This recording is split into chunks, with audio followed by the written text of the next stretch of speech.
of the leaders in the early church by the name of Paul had written a letter to a young man by the name of Timothy, who was a pastor, and he urged him to keep a close watch upon his life and upon his doctrine. Paul emphasizes both because both are important. If you have a disproportional view upon your doctrine over your life, then there's a tendency to be proud and arrogant. And if you have a disproportional view on your life over doctrine, then there's a tendency to belittle God, His Word, and the things that He has already written, things that He's already said. The gospel that Paul preached, it's important to note that essentially arose out of a story. The story from Genesis to Revelation, this one unfolding drama of God's redemption through Jesus.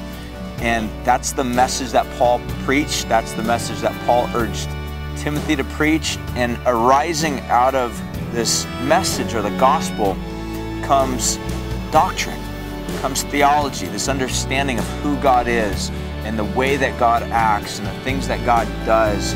And these become the basis for the church.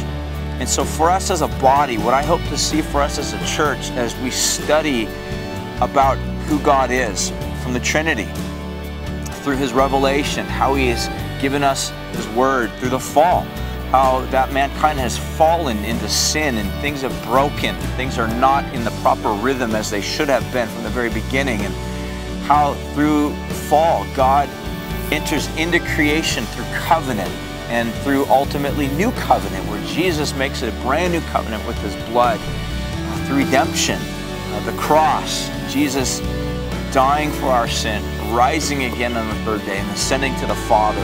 All of these things are essential for us as a church to understand who God is.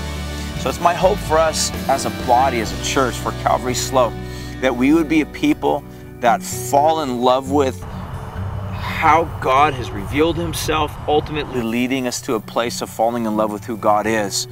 That we would be able to live forth properly the exhortation of Paul the Apostle, that we would not only watch our doctrine, but also our life. And in doing so, give glory to God, who has created us, redeemed us, and has called us to go forth into the world and make His name known.